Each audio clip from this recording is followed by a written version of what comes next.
O vento cortante de novembro varria as ruas, arrastando folhas secas, quando Lídia subiu com dificuldade os degraus do ônibus que fazia a linha até a cidade.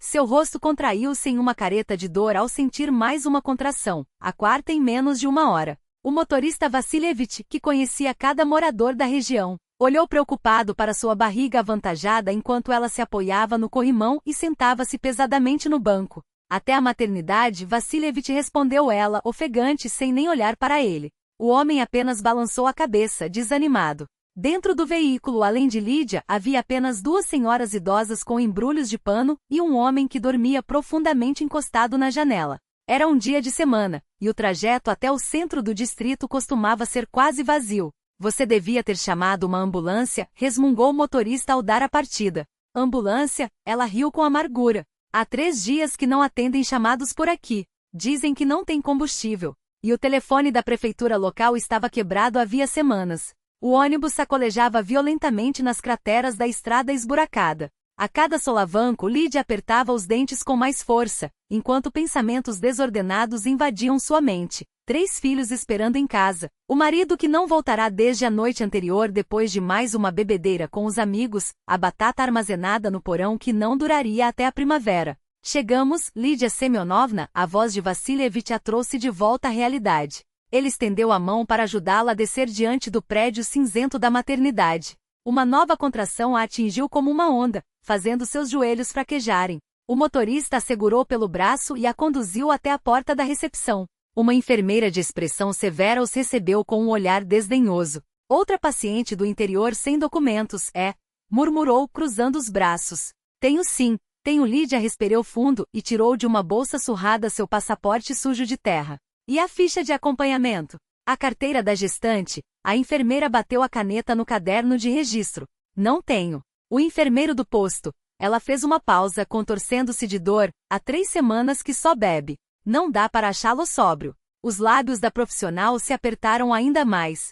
Seus olhos percorreram o anel de casamento gasto no dedo de Lídia, as veias saltadas em suas mãos calejadas pelo trabalho pesado. Irresponsabilidade pura, comentou com desdém. Sua saúde não tem preço, moça. E se houver complicações?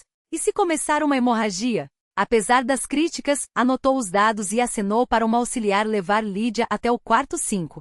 Ela não sabia dizer quanto tempo durou o parto. As horas se transformaram em um ciclo interminável de dor e breves intervalos de alívio. Gritava, chorava, suplicava para que tudo terminasse logo. Quando a cabeça do bebê apareceu, a voz da parteira cortou a névoa de sofrimento. Força, Rojova, força. Então um choro agudo encheu o ar. Lídia afundou exausta no travesseiro.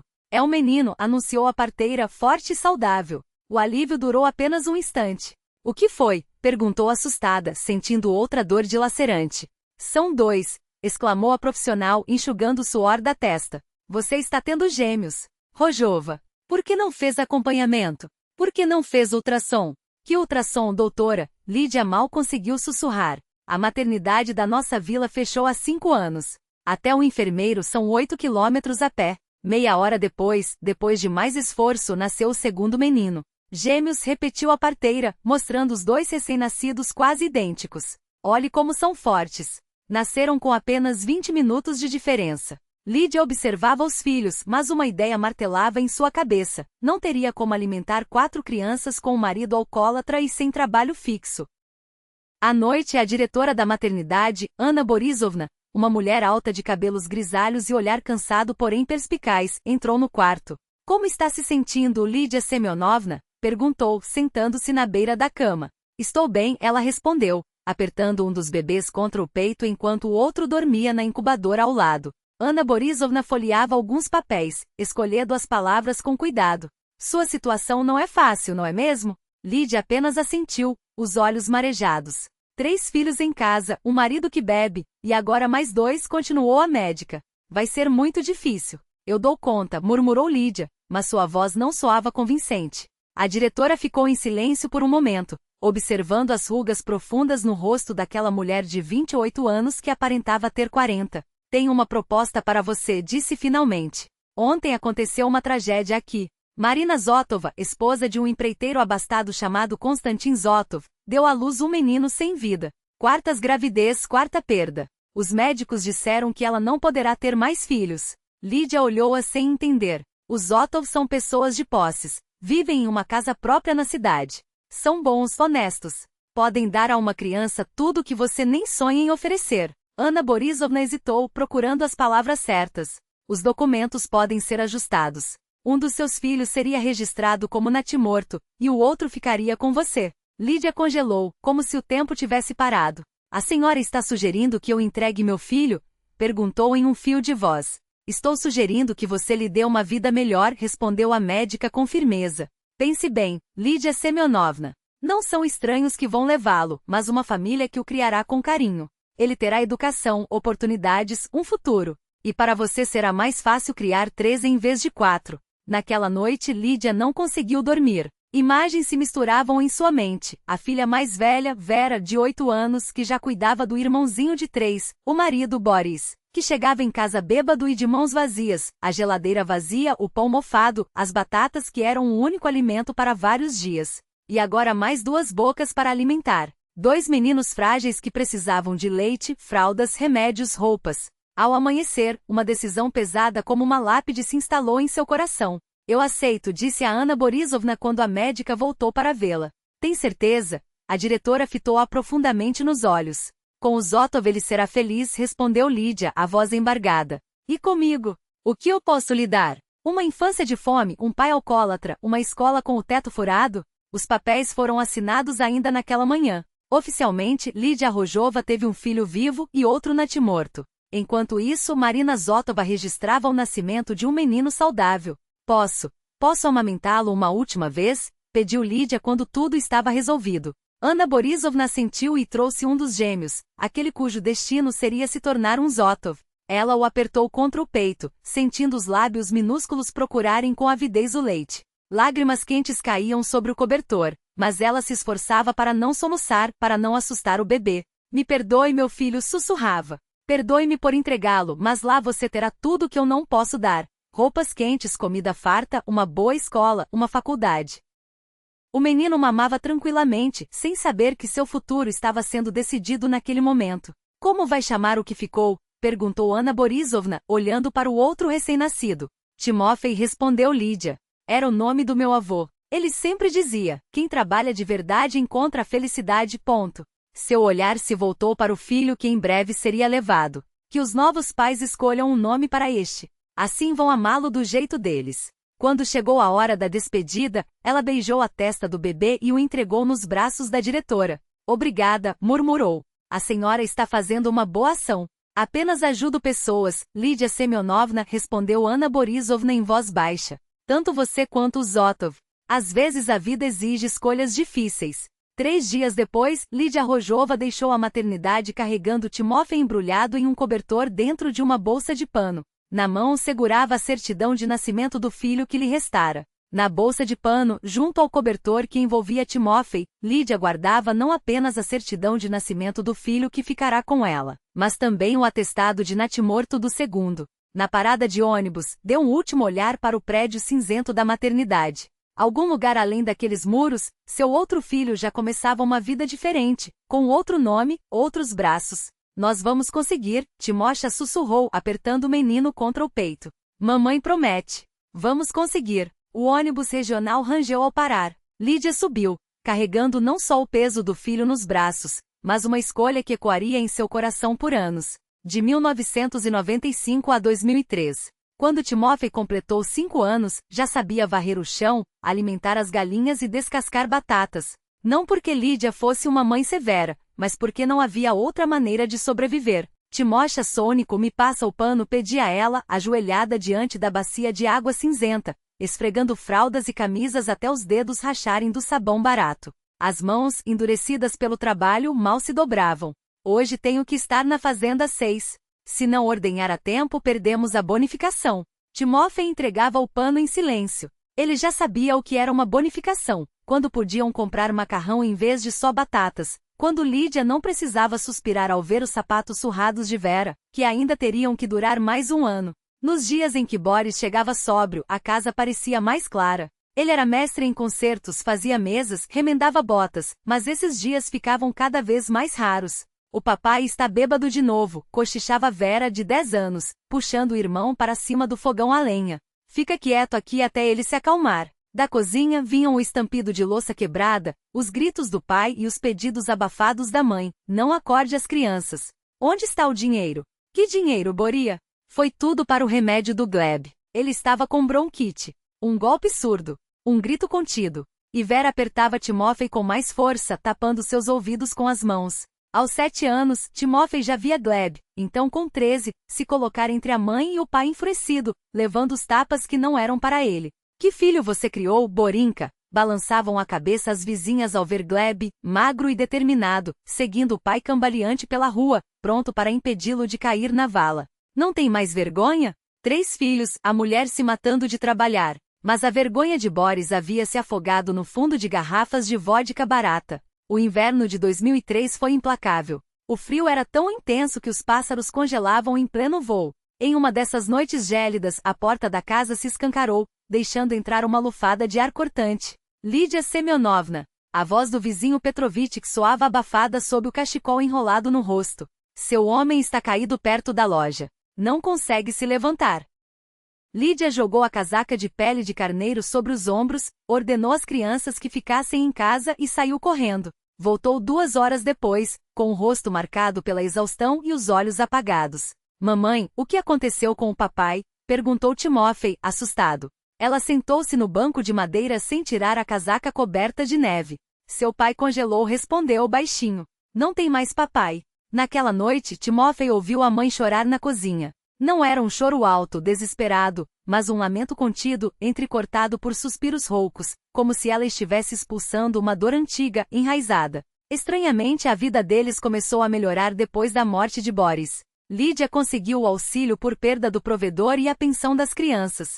Pela primeira vez na mesa apareceram coisas antes impensáveis: salsicha, leite condensado, balas embrulhadas em papel celofane. Mãe, posso ir à biblioteca? Perguntava Timóteo. Agora ele não temia encontrar o pai bêbado à porta, cinto na mão. Claro, filho, só faça a lição primeiro. E não volte sem notas boas, brincava Lídia, ameaçando-o com o dedo. E Timóteo não a decepcionava. Seus cadernos eram os mais caprichados da escola e a mente, afiada como uma lâmina. A professora da aldeia, Nina Pavlovna, olhava suas provas e apenas balançava a cabeça. Você não é feito para a roça, Timóteo. Precisava estar em uma boa escola da cidade. De 1995 a 2003. Enquanto isso, em uma casa espaçosa na periferia do centro distrital, crescia outro menino, Matvei Zotov, que não fazia ideia de ter um irmão gêmeo em algum lugar. Matvei Kassonico abotou o casaco e está ventando lá fora, lembrava Marina Vladimirovna, ajustando a gola do filho antes de levá-lo à creche. Eu mesmo, mamãe, respondia o garoto teimoso, provando sua independência. Konstantin Petrovitch, apesar da agenda lotada, sempre arranjava 5 minutos para tomar café da manhã com a família. Sua empresa de construção, que começara com um único caminhão velho, crescia a cada ano, garantindo estabilidade.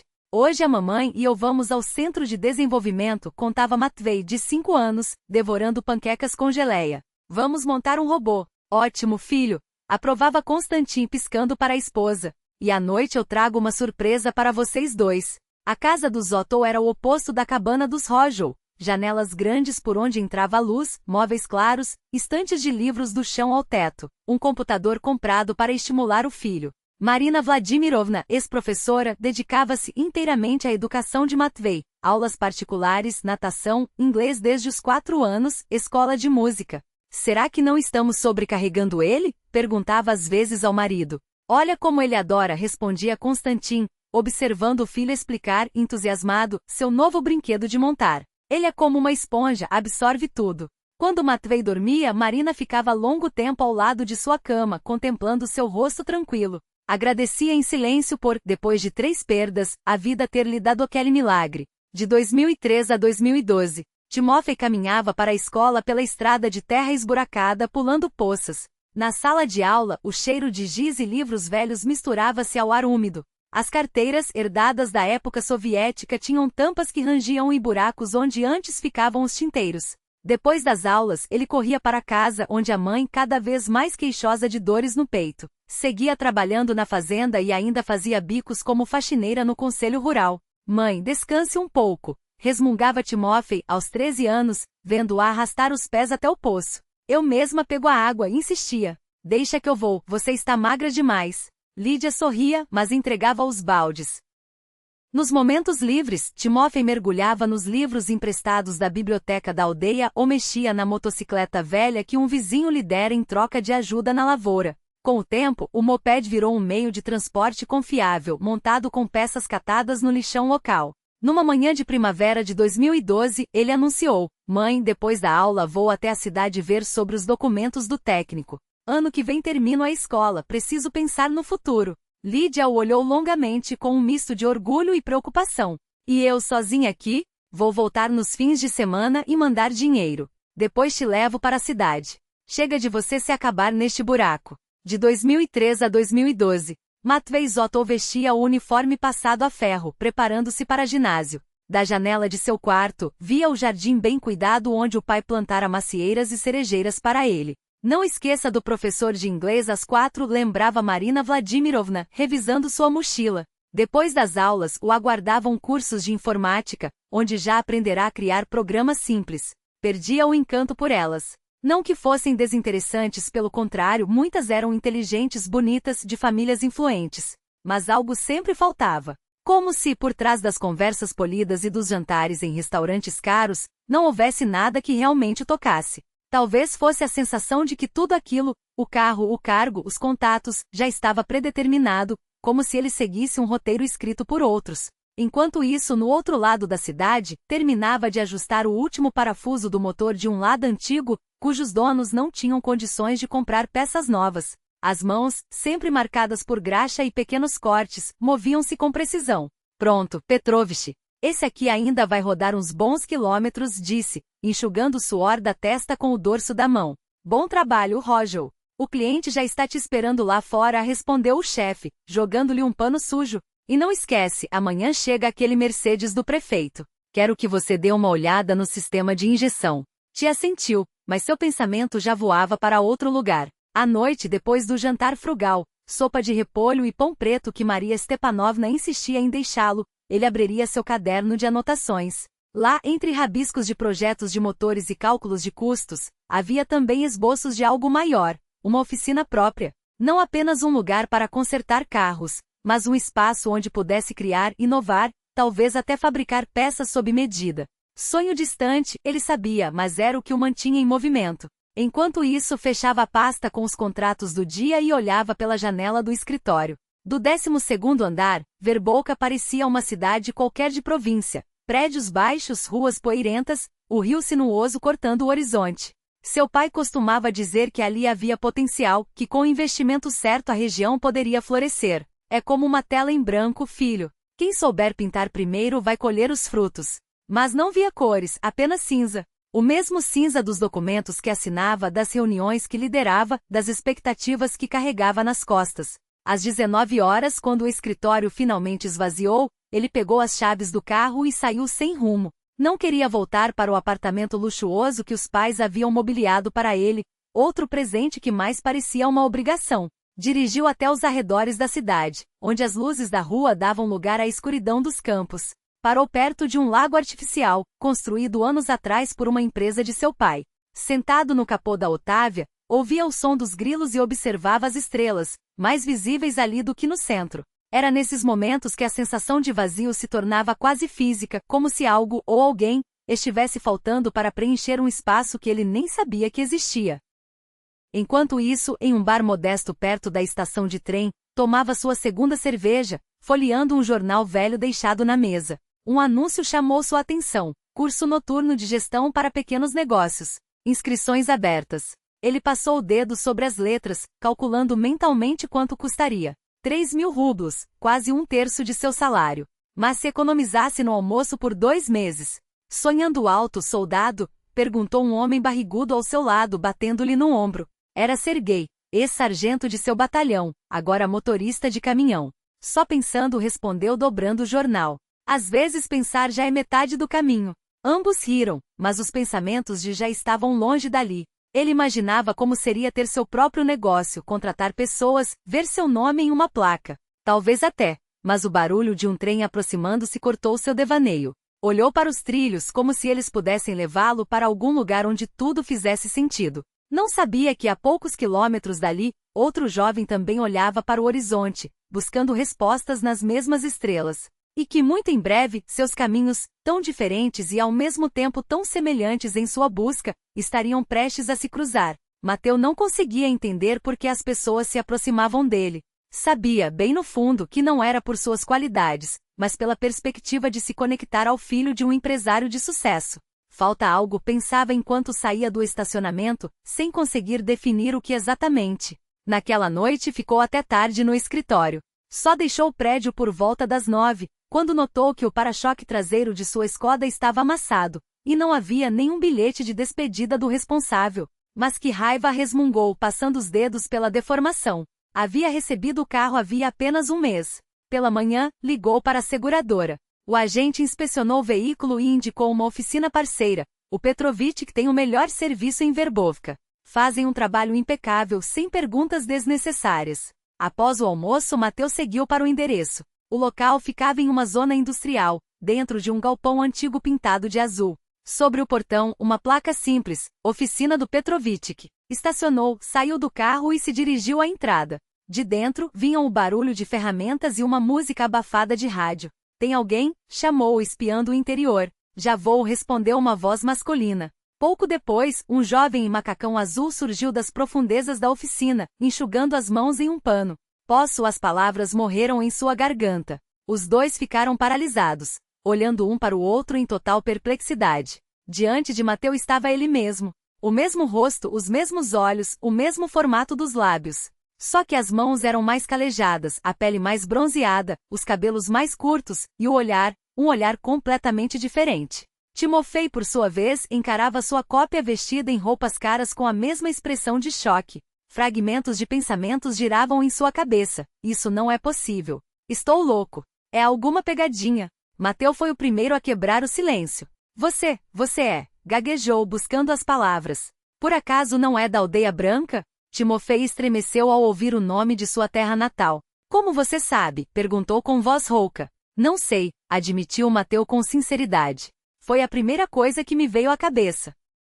Continuaram imóveis, examinando um ao outro como se fossem um reflexo no espelho, só que esse reflexo se movia sozinho e vestia roupas diferentes.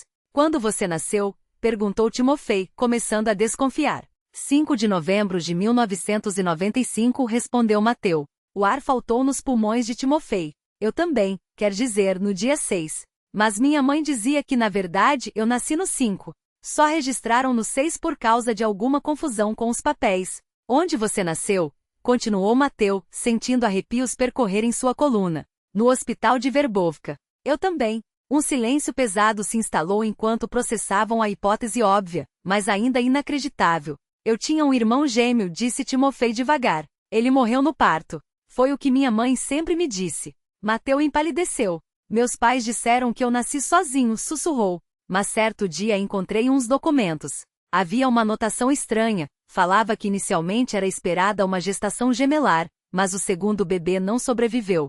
Calaram-se novamente. A ideia que se formava em suas mentes era demais para ser absorvida de uma vez. Petrovic, chamou Timofei sem tirar os olhos de Mateu. Vou sair por meia hora. Assunto urgente. Uma resposta indistinta veio do fundo da oficina. Tem um café aqui perto, disse Timofei, tirando o macacão e ficando apenas com uma camiseta simples e jeans. Precisamos conversar. No pequeno café acolhedor, ocuparam uma mesa no canto longe de olhares curiosos.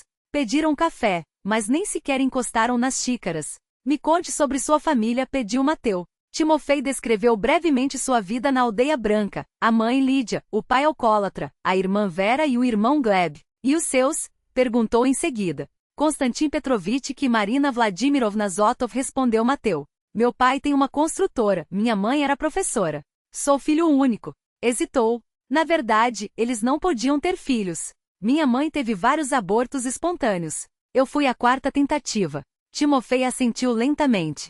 Então nos trocaram, disse. Ou melhor, deram um de nós. Mas por quê? Mateu esfregou as têmporas, tentando entender. Acho que minha mãe teve que fazer uma escolha, respondeu Timofei em voz baixa. Ela era pobre, com 3 filhos e um marido alcoólatra. Não daria conta de mais 2. Mateu ficou calado por muito tempo, digerindo aquelas palavras. E ela escolheu você, disse por fim. Me entregou a uma família rica. Talvez quisesse uma vida melhor para você, disse Timofei, sem um pingo de inveja. E pelo que vejo, conseguiu. Conversaram por mais 1 hora, fazendo perguntas, comparando datas, detalhes, qualquer coisa que pudesse esclarecer aquela história. Precisamos nos encontrar de novo, disse Mateu, olhando o relógio. Amanhã me liberto às 5. Tudo bem, concordou Timofei. Aqui mesmo, às 17 horas. Trocaram números de telefone e se despediram com um aperto de mão constrangido, sem saber como agir naquela situação. Até amanhã, irmão, disse Mateu. Timofei retribuiu o gesto, sentindo uma estranha emoção. Até amanhã. Naquela noite, nenhum dos dois conseguiu dormir. Timofei deitou-se em sua cama estreita no quarto de Maria Stepanovna, fitando o teto e tentando assimilar o fato de que tinha um irmão gêmeo vivendo uma vida completamente diferente. Mãe, por que você nunca contou? Perguntava mentalmente, imaginando o rosto de Lídia. Uma memória veio à tona. Aos 12 anos, havia encontrado em uma caixa velha de sua mãe uma certidão de nascimento e um atestado de óbito de um bebê. Mãe, quem era esse? Perguntou na época. Lídia empalideceu e fechou a caixa com força. Ninguém, filho. Um erro. Não dê importância. Agora, tudo fazia sentido. Enquanto isso, Mateu sentava-se à janela de seu amplo quarto na casa dos Zotov. Sobre a mesa, uma foto de seus pais em sua bodas de prata. 20 anos criando o filho de outra pessoa sem saber, pensava, observando os rostos felizes de Constantin e Marina. Ou será que sabiam? Devia haver documentos, provas. Os pensamentos se embaralhavam. A dor de saber que sua mãe biológica o havia abandonado doado a estranhos era lancinante. Mas outra ideia, a de que tinha um irmão de sangue, enchia sua alma de um calor estranho. Pela primeira vez em muito tempo, Mateu sentiu que o vazio dentro de si começava a ser preenchido. É a Marina Vladimirovna, minha mãe adotiva, disse Mateu, apontando para a mulher na foto que segurava um bebê nos braços. Ou melhor, você. Ambos sorriram diante daquela confusão de identidades. Enfim, você entendeu, concluiu ele. Aquelas eram as primeiras imagens depois que o haviam levado do hospital. Timofei examinou cada fotografia com uma mistura de fascínio e dor. Mateu pequeno no balanço, Mateu com os pais à beira-mar, Mateu no baile de formatura da escola. Cada clique era uma janela para uma vida que poderia ter sido sua. Uma vida de oportunidades, de sorrisos registrados em papel brilhante, de memórias preservadas com carinho. E você?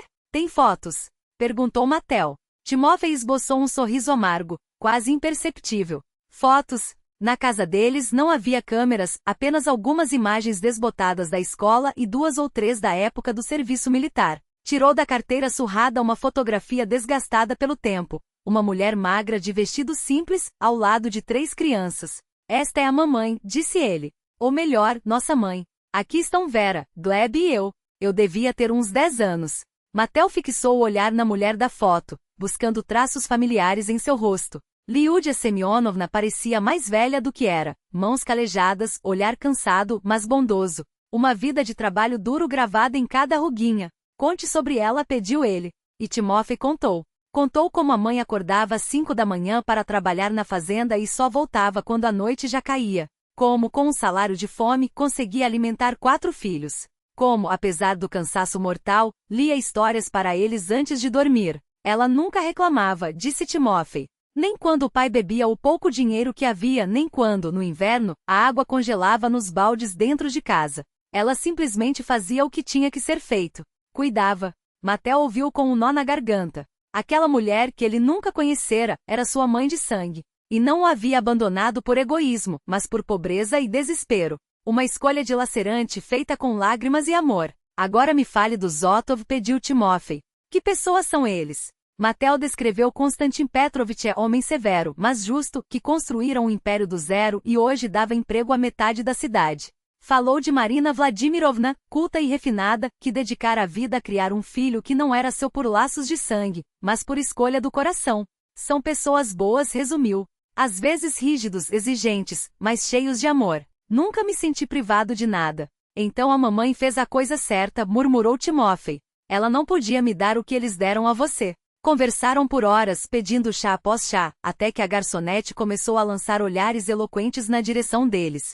Sabia, disse Mateu, finalmente precisamos de provas. Alguém deve saber a verdade. O hospital, concordou Timofei. Lá devem haver documentos. Ou alguém que se lembre. Foi então que Timófei recordou um nome que a mãe mencionara anos atrás quase de passagem. Ana Borisovna. Ela dissera certa vez que era grata àquela mulher por sua ajuda no parto. Ana Borisovna Stepanova, confirmou Matel, depois de uma rápida busca no celular. Aposentada, mas ainda mora em Verbovka.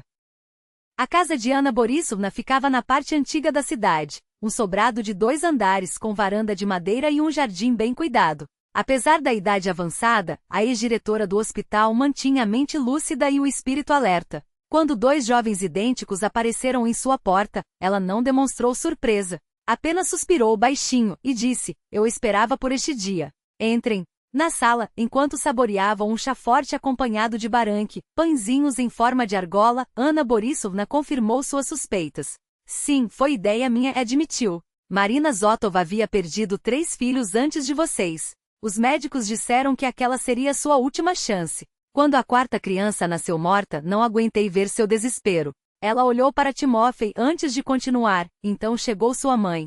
Uma mulher jovem com 3 filhos, um marido alcoólatra e sem um tostão. Quando nasceram os gêmeos, vi aquilo como um sinal do destino. "Mas como convenceu a mamãe?" perguntou Timófei. "Contei sobre os Zotov", respondeu Ana Borisovna. "Sobre o que poderiam oferecer a um filho, tudo aquilo que ela só poderia sonhar. Ela não aceitou de imediato. Chorou a noite toda. Mas pela manhã disse que pelo futuro de um de vocês, estava disposta a fazer esse sacrifício." Matel permaneceu em silêncio, assimilando aquelas palavras. Uma decisão tomada 20 anos antes por aquela mulher à sua frente havia mudado sua vida para sempre. "E os Zotov?" perguntou ele por fim. "Eles sabiam?" "Sabiam apenas que a mãe biológica não podia criá-lo", respondeu Ana Borisovna com delicadeza. "Nada foi dito sobre o irmão gêmeo. Os documentos foram feitos como se você tivesse nascido de Marina Vladimirovna. Naqueles tempos, isso acontecia. O sistema estava em colapso. Tudo era confuso." Ao se despedirem, Ana Borisovna retirou de uma gaveta empoeirada um envelope amarelado. "Sua mãe deixou isto", disse, entregando-o a Matel. "Pedia para entregar a você, caso um dia soubesse a verdade." Dentro, um cartão simples com a imagem de um stork, ave que na cultura eslava traz os bebês. Em letras trêmulas lia-se: "Perdoe-me, meu filho. Não te dei por falta de amor, mas porque te amei demais. Mamãe." Uma semana depois, Timófei estava diante do espelho no quarto de Maria Stepanovna, vestindo uma camisa nova e calças compradas especialmente para a ocasião. O tecido lhe parecia estranho, rígido. "Não fique nervoso", disse Matel, ajustando-lhe a gola. "São pessoas boas. Vão ficar felizes em saber que tem um irmão." A casa do Zotov o impressionou desde o primeiro olhar, um casarão de 2 andares com colunas e janelas ao estilo francês, gramado impecável e uma pérgola com churrasqueira. "Você cresceu aqui?" perguntou Timófei, sem conseguir esconder o espanto. "Sim", respondeu Matel. "Vamos, eles nos esperam." Konstantin Petrovitch e Marina Vladimirovna os receberam na sala de estar. Ao verem os 2 jovens idênticos, ficaram paralisados. "Mamãe e papai", disse Matel. "Este é Timófei, meu irmão gêmeo." Marina Vladimirovna empalideceu e sentou-se, abalada. Konstantin Petrovitch aproximou-se, observando Timófei com atenção. "Incrível", murmurou. "Simplesmente incrível." Durante o jantar, Matel contou toda a história, sobre Liudia Semyonovna, sobre a escolha dolorosa que fizera pelo futuro de um filho, sobre a visita a Ana Borisovna. "Nós não sabíamos de nada", disse Marina Vladimirovna, dirigindo-se a Timófei. "Disseram-nos apenas que a mãe biológica não podia ficar com a criança por razões sociais. Nunca imaginamos que existisse um irmão gêmeo." "Eu entendo", respondeu Timófei. "E sou grato por tudo que vocês deram a Matel. Tudo que minha mãe não podia lhe oferecer." Ele se sentia deslocado naquele ambiente luxuoso, confundia os talheres, não sabia qual copo usar, hesitava a cada gesto. Mas os Zotov foram discretos e pacientes, enquanto Matel, com sutileza, o guiava. "Você deve ficar para dormir", disse Konstantin Petrovitch, ao final da refeição. "Temos quartos de sobra." Timófei aceitou, agradecido. 2 semanas depois, foi a vez de Matel conhecer a outra metade de sua família. Ele e Timófei foram até a casa de Vera, que morava em uma aldeia vizinha com o marido e 2 filhos. Ao contrário do acolhimento caloroso dos Zotov, o ambiente aqui era tenso. Vera, uma mulher de traços duros e expressão severa, recebeu Matel com desconfiança. "Então a mamãe te deu pros ricos, foi?" disse ela, cruzando os braços. Vera examinou-o de cima a baixo, detendo-se nos detalhes da roupa impecável e no relógio de pulso que brilhava no punho de Mattel. Seu tom era cortante, mas por trás da aspereza transparecia uma ferida antiga. E agora você aparece. O que quer? Vera, Timóteo tentou intervir, visivelmente incomodado com a hostilidade da irmã. Ele é seu irmão, insistiu, como se isso bastasse para apagar décadas de silêncio.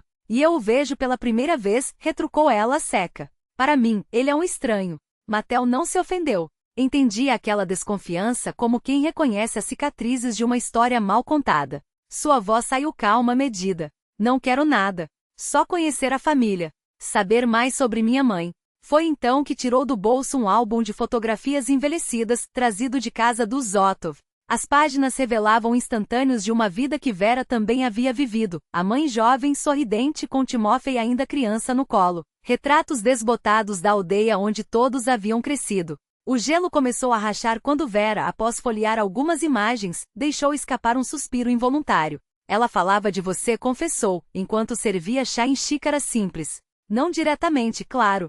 Mas às vezes quando olhava para o Timóteo, suspirava e murmurava. Será que meu menino está bem? Eu não entendia de quem falava. Até hoje. Ao final da visita, Vera chamou os filhos, Nasha de 6 anos e Saka, um traquina de 3, para que conhecessem o tio novo. Na despedida, seu tom já não carregava a mesma asperidade. Volte quando quiser. E naquela frase, quase um convite, ecoava a promessa de um recomeço. Com o passar dos dias, os irmãos descobriram que, além do sangue, tinham em comum muito mais do que imaginavam. Ambos compartilhavam a paixão por mecânica e pela natureza, valorizavam a honestidade acima de conveniências e detestavam meias palavras. Mattel admirava a habilidade prática de Timóteo, capaz de consertar qualquer mecanismo, desmontar aparelhos eletrônicos ou construir móveis com as próprias mãos, enquanto este se surpreendia com a erudição do irmão, sua facilidade para negociar, seu trato refinado com pessoas de todos os níveis e a capacidade de absorver conhecimentos teóricos com uma velocidade que Timóteo só alcançava na prática. Você faz em um dia o que eu levaria uma semana estudando em livros, comentava Mattel, observando o irmão ajustar as peças de um carburador complexo com precisão cirúrgica. Timóteo, por sua vez, via em Mattel um mundo que nunca havia explorado, o dos jantares formais, das conversas diplomáticas e das estratégias que transformavam ideias em negócios. Em setembro, pela primeira vez, foram pescar juntos às margens do rio quieto, longe do burburinho da cidade.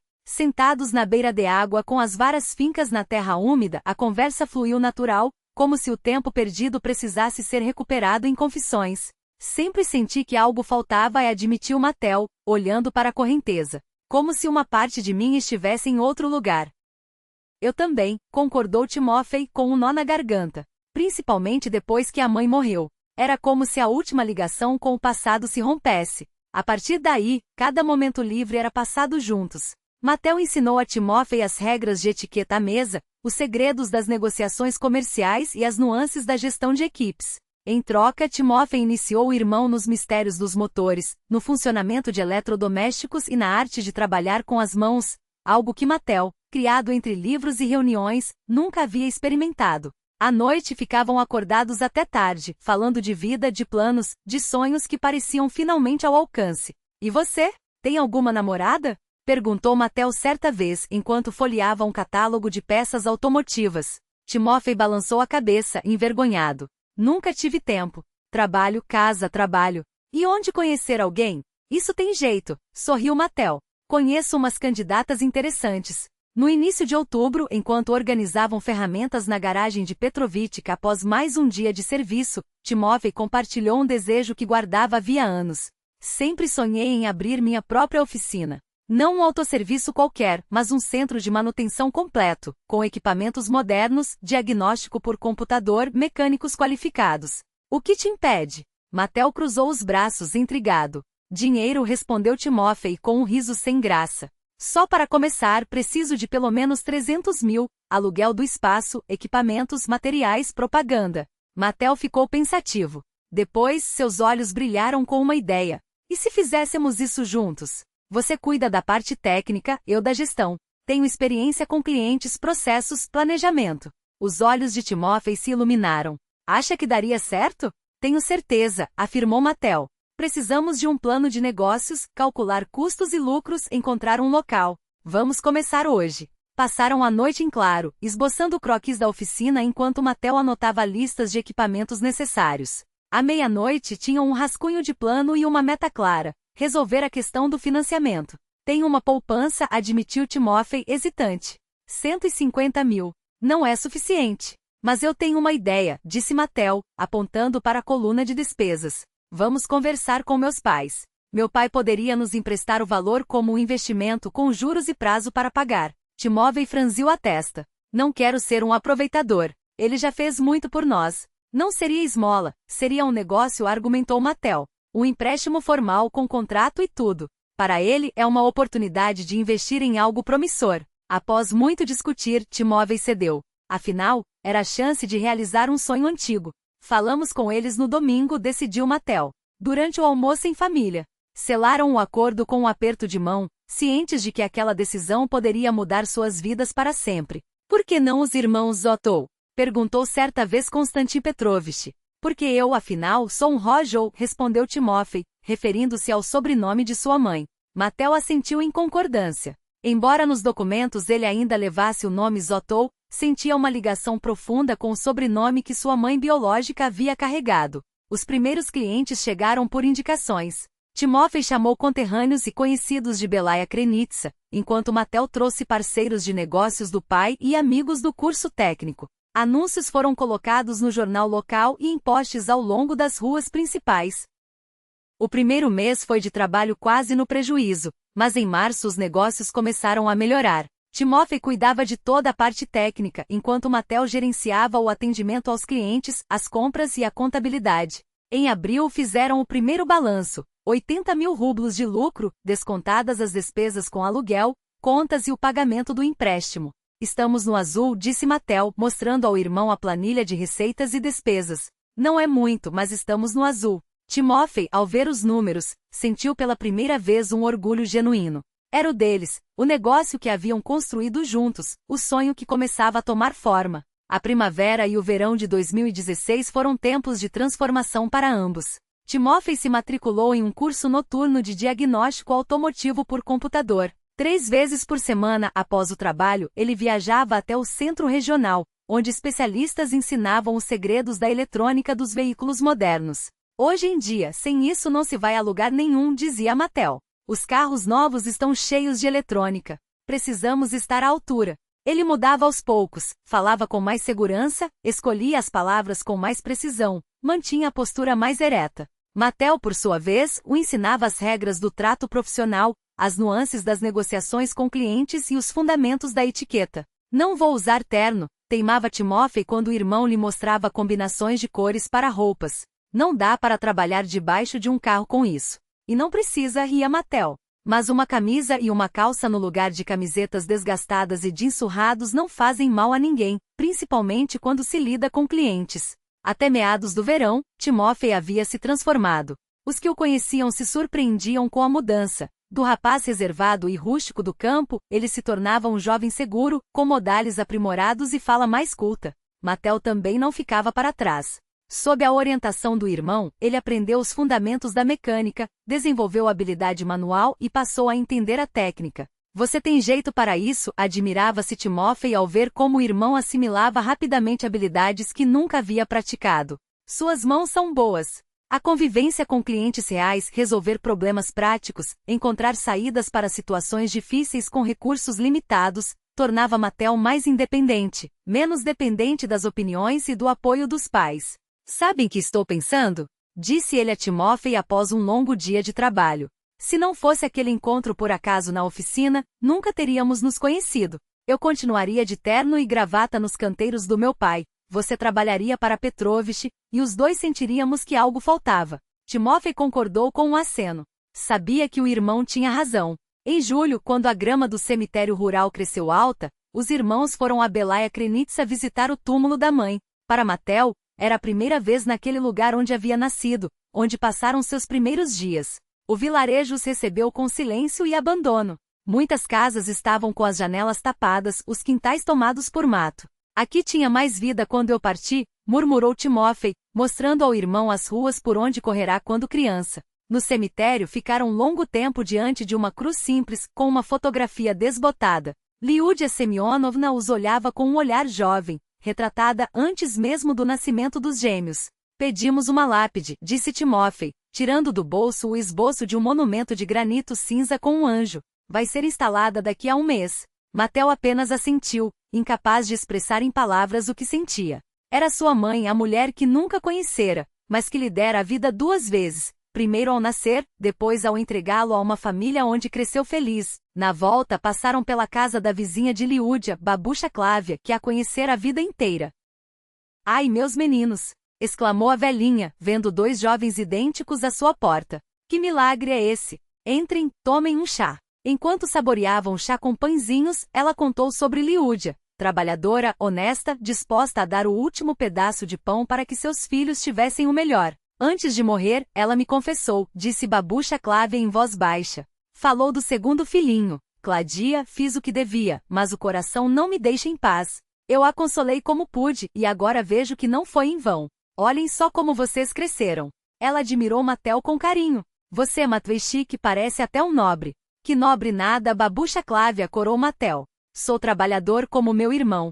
Em agosto Gleb, o irmão mais velho, que servia no exército por contrato, veio de licença. Forte, disciplinado, com postura militar, a princípio encará-los com desconfiança. Então a mamãe escondeu resmungou, examinando Mattel. E agora você aparece. O que quer? Gleb repreendeu o Timofei. Mattel é meu irmão. E seu também. Não tem culpa de como as coisas aconteceram. Aos poucos, o gelo derreteu, especialmente depois que os irmãos lhe mostraram a oficina e contaram sobre os planos de expansão, o desejo de abrir uma rede de automecânicas no futuro. Meu contrato ainda dura 1 ano, disse Gleb na despedida. Depois, quem sabe, volto se me aceitarem no negócio de vocês. Claro que aceitamos, sorriu Timofei. Precisamos de gente de confiança. No outono e no inverno, os laços familiares se fortaleceram. Aos domingos, os irmãos frequentavam a casa dos Zotou, onde os aguardavam almoços fartos e conversas acolhedoras. Timofei já não se sentia um estranho nos amplos cômodos da mansão e conversava com naturalidade com os parceiros de negócios de Konstantin Petrovich. Mattel, por sua vez, visitava com frequência a família de Vera, ajudava os sobrinhos com os estudos e levava gostosuras da cidade. Nasha, a mais velha, apegou-se especialmente ao novo tio, que explicava com paciência seus exercícios de matemática. Assim, dia após dia, 2 famílias que antes ignoravam a existência uma da outra se tornavam uma só, grande e unida. No início de 2017, novas pessoas importantes entraram na vida dos irmãos. Timofei conheceu Anastasia quando foi à clínica com um corte na mão. Enquanto a jovem enfermeira enfaixava o ferimento com calma e precisão, explicando os cuidados necessários, ele não conseguia tirar os olhos de seu rosto concentrado. Você precisa voltar daqui a 3 dias para trocar o curativo, disse ela fixando a atadura. Voltarei, prometeu Timofei. E cumpriu. Após a 3ª troca, finalmente se animou a convidá-la para o cinema. Para sua surpresa, ela aceitou. Mattel conheceu Ekaterina em um curso de inglês que decidiu fazer para ampliar sua base de clientes, incluindo estrangeiros. A jovem professora de cabelo curto e olhos vivos chamou sua atenção desde o primeiro dia. You have a very good pronunciation, comentou ela após a aula. Você estudou antes? No ginásio, respondeu Mattel. Mas faz tempo que não pratico. Seus relacionamentos se desenvolveram aos poucos. Primeiro vieram as aulas extras de inglês, depois as conversas após as aulas e, por fim, os convites para o teatro. Tanto Anastasia quanto Ekaterina receberam com compreensão a história em comum dos irmãos quando eles decidiram compartilhar a verdade. Anastasia, que cresceu sem a figura paterna, se emocionou especialmente com a história de Lídia e seu sacrifício. Sua mãe foi uma mulher extraordinária, disse ela a Timofei com voz suave. Tomar uma decisão dessas pelo futuro de um filho. Isso é amor materno em sua forma mais pura. Até o verão de 2017, o negócio dos irmãos florescia. O faturamento mensal da oficina atingia 200 mil rublos, e os clientes agendavam serviços com 1 semana de antecedência. Foi necessário contratar um auxiliar, um jovem recém-formado em mecânica automotiva, que Timofei se comprometeu a treinar em todos os detalhes do ofício. Em junho, eles quitaram antecipadamente o empréstimo com Konstantin Petrovich, o que lhes rendeu seu sincero respeito. Não me enganei com vocês, disse ele, recebendo dinheiro. Agora, acho que vale a pena pensar em expandir, Um espaço maior, equipamentos mais modernos. Os irmãos trocaram um olhar. Essa ideia já havia passado pela cabeça deles. O sucesso financeiro permitiu que Timofei alugasse um apartamento de um quarto em um bom bairro. Marina Vladimirovna o ajudou com a decoração. Móveis simples, mas de qualidade, cortinas claras, eletrodomésticos modernos. Nem reconheço meu próprio apartamento, brincou Timofei, admirando o espaço transformado, como se tivesse saído de uma revista de decoração. Mateo ainda morava com os pais, mas já pensava em ter seu próprio lugar, especialmente porque seu relacionamento com Ekaterina ficava cada dia mais sério. No início de julho, os irmãos se preparavam para celebrar seu primeiro aniversário juntos. Eles completariam 22 anos. Precisamos fazer algo especial, disse Mateo. É uma data importante. Alugaram um salão em um restaurante e convidaram todos os familiares. Os Zotov, a família Veros, Gleb, que estava de férias, Anastasia, Ekaterina e alguns amigos próximos. Konstantin Petrovich fez o primeiro brinde. A sabedoria materna de Lídia Semyonovna, disse, erguendo a taça. Uma mulher que, com sua decisão, uniu duas famílias e nos permitiu estar aqui hoje. Todos beberam em silêncio. Uma foto de Lídia emoldurada com esmero estava sobre uma mesinha, como se ela também estivesse presente na celebração. Cada convidado preparou um presente para os irmãos. Os Zotov deram um certificado para um novo equipamento de diagnóstico para a oficina. Vera assou um enorme bolo decorado com miniaturas de carros. Gleb trouxe da unidade militar um kit de ferramentas raro. Anastasia e Ekaterina presentearam os irmãos com pulseiras de prata iguais, gravadas com a data em que se conheceram. No final da noite, Timofei se levantou, visivelmente emocionado, e pediu atenção. Também tem uma notícia, disse, olhando para Anastasia. Nós decidimos nos casar no outono. O salão explodiu em aplausos e parabéns. E eu também tenho algo a dizer. Sorriu Mateo, olhando para Ekaterina. Nós ainda não estamos pensando em casamento, mas decidimos morar juntos e queremos anunciar a abertura oficial da nossa empresa. Ah, os irmãos Rojel! Exclamou alguém. Konstantin Petrovich aprovou com um aceno de cabeça. Ele entendia porque o filho, mesmo mantendo o sobrenome Zotov no documento, escolheu usar o sobrenome biológico da mãe para o negócio. Na véspera de Ano Novo de 2017, toda a grande família se reuniu na casa dos Zotov. À mesa estavam Konstantin Petrovich e Marina Vladimirovna, Vera com o marido e os filhos Gleb de férias e, claro, Timofei com Anastasia e Mateo com Ekaterina. Em lugar de destaque na sala havia um retrato ampliado e restaurado de Lídia Semyonovna, jovem e feliz. Propõe um brinde, disse Timofei, levantando a taça de champanhe. A nossa mãe, que fez a escolha certa. Por nos termos encontrado. Por esta família que nos uniu. A família. Ecoaram todos. Na parede pendurada estava a nova placa que seria colocada na segunda oficina assim que a reforma terminasse. Irmãos Rojel, autosserviço completo. Ao lado, uma grande foto emoldurada, duas jovens casais e a geração mais velha que os criou. Todos sorriam para a câmera felizes e cheios de esperança. Às vezes, as decisões mais difíceis trazem as maiores bênçãos. Lídia Semyonovna entregou um filho para lhe dar uma vida melhor. Mas a vida lhe devolveu muito mais, uniu dois mundos e criou uma grande família feliz.